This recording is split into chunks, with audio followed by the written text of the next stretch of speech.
Happy Friday morning. It is Brent with Lykins Motorsports. Sorry, I had a hair in my mouth. We are continuing work on this 311 small block Ford, and was able to get the crankshaft back from balance. So this is the crank we're going to use. It's an Eagle 4340 3-inch stroke standard small block Ford rod journal. It has been, it's set up for internal balance, and believe it or not, with the Race Tech pistons and aluminum rods, the bob weight was 1432. That is one of the lightest bob weights that I've ever experienced in my years of engine building. So I'm really looking forward to seeing how quickly this engine will accelerate. So I was able to get the crank back and was able to do some mock-up, and I didn't really push on too hard last week with this block because I didn't really know what I was going to be getting into as far as room and that sort of thing, and my intuition kind of served me right because I ended up having to notch the bottoms of the driver's side cylinders only for some reason to clear the rod bolts, the rods. But that's done, and I went ahead and knocked the cam bearings out and washed the block again and put cam bearings back in, and our cam is back in. So I know that everything with the block is going to be correct now, so I'm going to go ahead and prep and paint this block. So some of you last week asked what my trick was for making cam fit, and just let me preface this by saying that the first thing you need to do is make sure all the bearings are in straight, not crooked or any kind of whopper jawish way. And if you are confident of that, then sometimes Ford just didn't get the cam tunnel straight, and that happens a lot.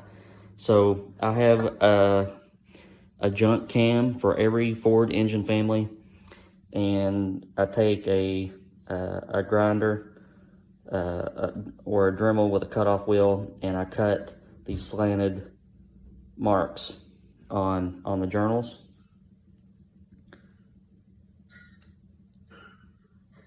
And you can put that cam in there and give it a couple turns, and if there's a high spot on a bearing or some kind of interference, it'll find it and it'll free things up. So that's just a nice little trick.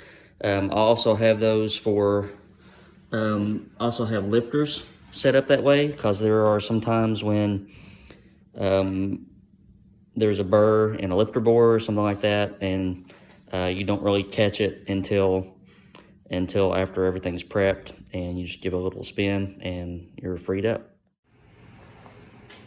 All right, so I always like when we get to this stage, block has color on it, laid down a couple coats of VHT ceramic primer, and then came back with some VHT satin black. Gonna get in all the screw and freeze plugs, as well as cut plug for the top lifter crossover. I do have my restrictor way down in there. You can see it. And then we need to put in our threaded plugs on the outside. Since this block is filled, all the plugs for the water, they're already in there, and they probably will never come out again. So a few more prep things to do, and then we can start checking our crank main bearing clearances. All right, making some progress. Got our cut plug for our crossover in, got our stand pipes in, plugs for our galleries in the front, even got our cam and thrust plate on, Loctite on the bolts, torque to spec, and have our 3 threaded plugs in the back, head dowels, oil filter. Let's flip this thing over and check some main bearing clearances. Okay, bearing of choice for this engine is some Clevite H bearings, and these are coated. Before I dig into this brand new box though, I have some mock-up bearings of the same, and I'm going to check one main bearing clearance just to see where we are. I want to be somewhere between the 2 and the 2.5 thousandths range. So I don't know. I'm hoping I can just use a standard bearing because that's all I have right now. But we'll soon find out. Okay, so we got our mic set.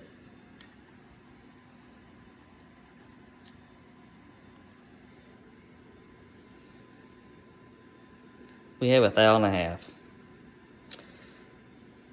Not good.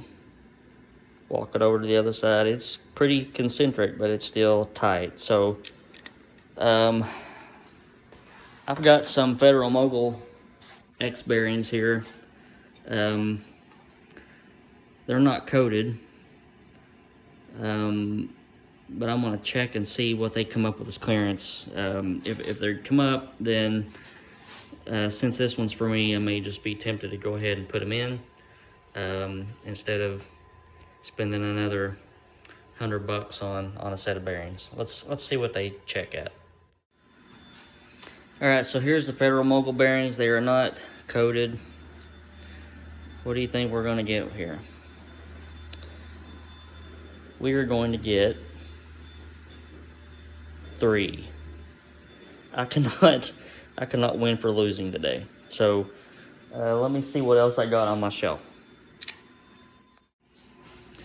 All right, I don't have anything else on my bearing shelf for a 302, and I'm just gonna have to bite the bullet. And I'd rather have a coated bearing anyway. So I guess we're gonna cut it short on this video. I'm sorry. I had full intentions of actually getting a lot of this done today, but it's not gonna pan out that way. Trying to think of some other things to do. Maybe we can check some cam thrust plate clearance. We'll see. All right, well, hold that thought.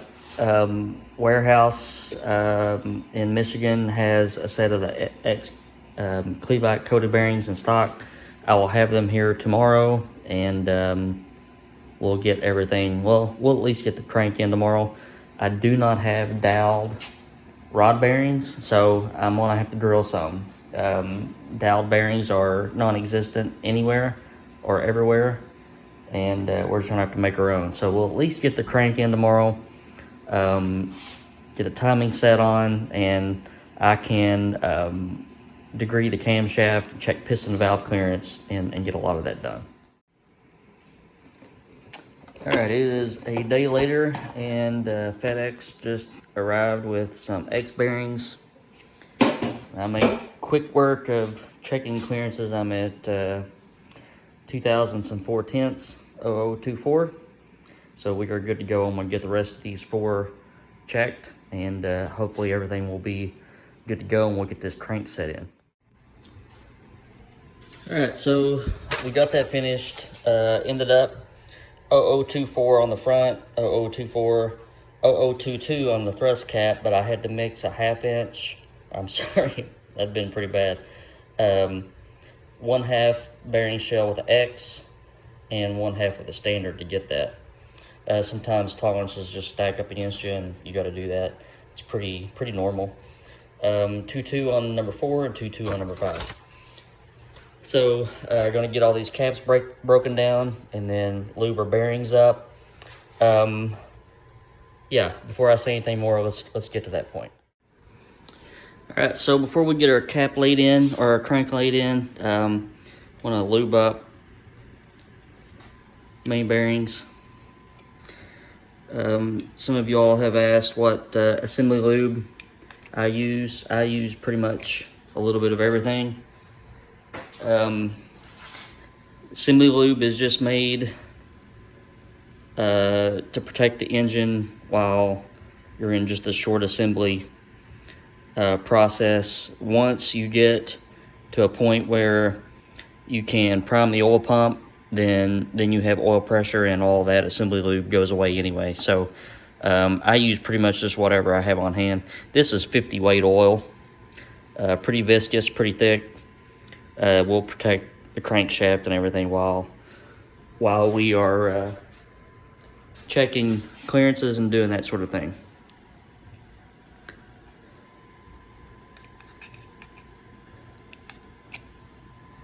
All right, let's get that crank laid in. Okay, crank is in. I've been waiting for this moment for a while. Seems like we've been chasing bearing issues and everything. Before the caps go on though, we have just our upper thrust bearing shell in. We're going to check to make sure we have adequate crank in play, and then we'll check it again when the cap goes on. Okay, we got our mag base and dial indicator set. Remember what I have said in past videos, the point is not to change the dimensions by prying or pushing so hard that you deflect the part, but we're looking for in play. And here's why we check at this stage. So I have 2 thousandths, okay? So the crank has to come back out. Then we're gonna have to sand this upper bearing shell to get the clearance we need. I'm looking for about 4 or 5 thousandths. Okay, so the process of what I just did, the crank came out, the bearing came out. I lightly sand the bearing surface, thrust bearing surface, on a very flat piece of metal with some fine grit sandpaper, and then wash everything off. And as you can see, we have between 4, that dial indicator really isn't centered, so we got about 4.5 thousandths of thrust clearance, which is pretty much on the money. So what I can do now, this is a one piece rear main seal setup, so I can lube my seal, slide that on, and then all the caps can go on and they can get torqued. Here is the rear seal that I'm using. It's a Ford replacement product. Lube obviously goes on the surface, or the sealing surface that touches the crank. Much easier to put it on now before you get the cap on and torqued. Otherwise you can tear a lot of stuff up. But it needs to be shoved in against the shoulder in the block. And now we can get our caps on. All right, so we got our caps snugged up. The thrust cap is, seated, but it is not tight. We got to set the thrust bearing, and on a block that has dowels or pins that hold the cap on, it doesn't really do anything. But if you have a free floating cap like most of these factory blocks are, then you got to hit it, drive it backward, and then drive it forward. And then what I like to do is just put a screwdriver in between the counterweight and the cap to hold it forward. And then what we'll do is torque all of our main bolts, and then check the thrust on the crank with the cap on. And my guess is this cap will have to come off and the bearing will have to be dressed like the upper bearing was. And my suspicions were correct. We only have 3 thousandths, so just need to lightly dress the bearing on the cap. So that needs to come back off, dressed, washed, put back on, checked. Let me just take a second to say, in normal situations, I would never suggest using a factory 5-liter or 302 block with a steel crank. In most circumstances, the crankshaft, a steel crankshaft would greatly be stouter than the block. And when I do these for customers, I generally do not buy steel cranks. I got a smoking deal on this. I think I just paid $200 for it. So that's the only reason that I'm using it. All right, so we got our crank in, and just want to take just a quick second to say this about when you grab a hold of the crank and you give it a whirl. What lubricant you use greatly has an impact on how easily this crank is to spin. Even when the block is perfectly straight and clearances are right on everything, if you've got some viscous oil or viscous assembly lube, this will feel, it will reflect that, okay? Only when you slap this together and maybe throw some WD-40 on it or some really lightweight motor oil on the bearings will you be able to take it and spin it over. So next step is to get our timing set on, and we're going to get the camshaft agreed and piston valve clearance checked, and also see where we are with the piston in relation to top dead center, so that I know exactly which head gasket I can use. So let's get that timing set on.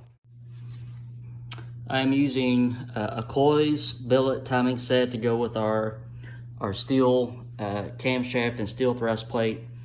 Got it set on the I guess the zero correction slot right now, because I don't normally stuff comes in, watch me jinx myself, but normally stuff comes in from comp and good parts with the intake center line exactly where I expect it to be. So I'm going to take a gamble, and I'm going to go ahead and get our ARP cam bolt in with Loctite and torque. One step that I like to check when I get to this point is I take a straight edge and lay it across the crank gear and the cam gear to make sure everything's straight. There are engine families where it's possible to get timing sets that are not made for the combination, such as Cleveland with an aftermarket crank or something like that, and you will notice that when you lay this up there, that one side is not it's not parallel. So some of these situations, they need spacers and that sort of thing. So I try to make it a habit of laying a straight edge across these gears to make sure that they are straight. ARP cam bolt, blue Loctite, torque at 45 pound-feet. Make sure that your dowel does not stick out and cause problems with that. And then we'll check our cam thrust clearance. Okay, dial indicator set up. You can pry the lobe back and forth with a screwdriver down the lifter bore. Got 4/1000 cam thrust clearance. All right, we got our piston rod assembly in. Brought it to top dead center. We are about 8/1000. It's good to have a dual indicator deck bridge. You can do it with a single, but you have to do a little bit of math. This lets you very quickly see what's going on. You can push on one side of the piston and rock it, and then push on the other side and rock it, and you want to get that evened out. So I've got, what we're looking at is that the piston is setting about 8/1000 in the hole. We know that aluminum rods stretch or expand. I guess stretch is not a good word to use, but expand with heat about 10/1000. So when this engine is at operating temperature, the piston should be 2/1000 proud. I'm going to use a 40/1000 head gasket, and we should be good to go. With a very light piston, not a big dome sticking up or anything like that, I can get away with about 38/1000 piston to head clearance. Okay, so we're starting our cam degree process. I have degree cams in other videos, so if you need to reference those videos, then please do that. Stability and good tools is paramount with this, and all of your degreeing measurements are built upon your top dead center measurement. So if you have to take extra time to get that perfect, then get it perfect. But we're getting ready to degree. I haven't got all my tools set up yet. You usually prefer to use solid lifters when you degree a cam. These are BAM solid roller lifters. They are needle bearing, not bushed. but they will be the ones that are going to be used for this build. And we're going to get my dial indicator and everything set up, and we'll get this cam degreed. Okay, cam degreeing process is done. We were 1 degree off, so I'm going to leave it. And now we're going to check piston to valve clearance. It'll take me a little bit to get set up. Put clay on here. Right now the heads are set up with about 650 pounds of open pressure, so I want to put some lighter springs on there. And then I need to unbox the rocker arms. I got a nice treat for rocker arms, and we'll show you that here in a second. All right, so we got our AFR head mounted. I took the outer springs off of our springs so I could have a little bit more manageable spring pressure. Got clay on the pistons, and we've got Jessel rocker arms. And I got a smoking deal on these rocker arms, and glad to be using these. These are paired rockers. Each pair is mounted on a little shaft, no studs, no stud girdles, no rocker arm studs. Just a shaft mounted rocker arm system with a sub plate. And just by looking, I've got about 16 miles of clearance on my push rod. This is a 5/16 push rod, and I can at least run probably at least a 3/8, if not a 7/16 here. And the intake side was really nice as well. So I'm gonna make some imprints and then pull the head off and see what we got. So before I break this back down, let's look at our rocker arm geometry. We're already in a bad spot.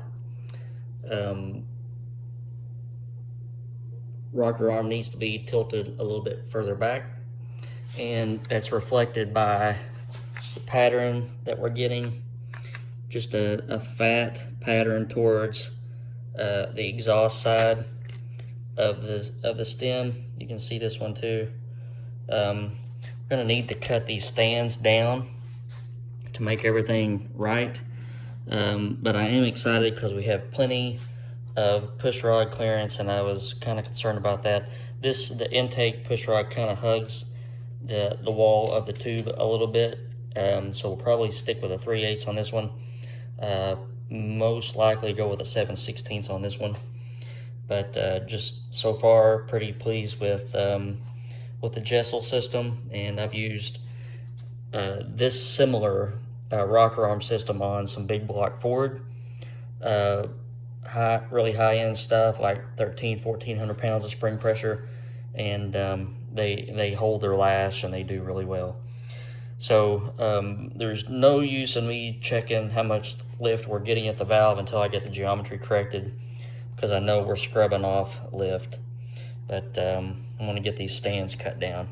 So I'm going to get the head removed, check our piston to valve clearance, and then probably get our timing cover on, and that'll be about it for today. But let's see what we got for piston to valve clearance. So here's something you don't really want to see. This is this is the exhaust side, and it's sitting at about, let me see if I can get the phone to focus, about 46 thousandths thickness right there. And I'm gonna lose about 10 of that when the engine gets hot. So here's where I'm starting to look at my options. So my options are, I can really advance the cam timing. I had about 100 thousandths here. I can really advance the cam timing and see if I can bring that up, but I don't think I'm going to bring it up to 100 thousandths, which is a safe spot for the exhaust side. Intake side can be almost anything, because the valve is trying to chase the piston as it goes down the bore, but on the exhaust side, the piston is chasing the valve closed. So if there's any little faux pas there with the exhaust valve, they're going to touch. So I can advance the cam timing and see what it does, or I have another cam to try that's got a little bit less lift. I think I'm gonna try the other cam and see what that does. The cam is more aggressive, but the lift is lower, about 60 thousandths lower. So that could potentially get me out of trouble. Or I can fly cut the exhaust valve pocket, which I really don't want to do because I don't want to gain any more volume here. That will lower my compression ratio. So I think I'm going to change cams and see what that does. And this is going to be the longest video I've ever had. So but it's good data. So let's see what happens. All right, this is iteration. I've lost track. So we are at the new cam apparently has so let's just back up a second. The lift has something to do with piston and valve clearance, but the amount of overlap also has a lot to do with piston and valve clearance.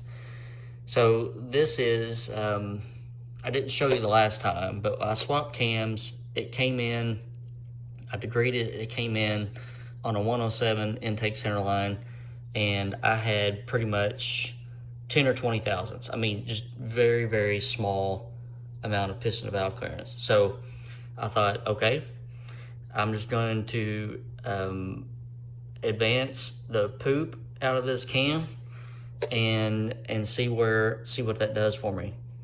So right now it's sitting 8 degrees advanced. It's sitting on a 100 intake center line, and I've got about 88, 89 thousandths piston valve clearance, and I'm gonna lose 10 of that when the engine heats up. So I have pretty much exhausted all my options. Don't really have much left to do. With that being said, I was not using checking springs because typically a checking spring shows you less piston valve clearance than an actual spring, just because some rocker arms have some engineered deflection built into them, and also you don't have any push rod deflection, so it's kind of misleading. So I swapped back to the actual spring and I measured the lift that I was getting, and those Jessel rocker arms are spot on. So at least I got that going for me. But this isn't going to work. So that leaves me, I'm going to put it back to the 0 position on the crank gear so I can get back to my 107 intake center line, and I'm just going to have to suck it up and fly cut the pistons, at least on the exhaust side. That was my last resort because I really didn't want to put any more money into the pistons. At some point, I expect myself to be ordering new pistons just to bump the compression ratio up and just to see what that does. But here's where we are. So the stinky thing is that I'm gonna have to pull all these pistons off the rods. This is what I get for trying to get ahead of the game a little bit, but sometimes it works and sometimes it doesn't. So that's where I'm going to leave you today, and if you've stuck with me throughout this video, then you're hardcore, and I give you props for that. But I'm going to put this timing set back to where it was, and I'm going to throw the timing cover on, and I'm going to knock these pistons off the rods, and I'm going to call it a day. So thanks for watching, and hopefully I'll have something more involved for you next week, and I hope you have a good weekend and a happy week next week.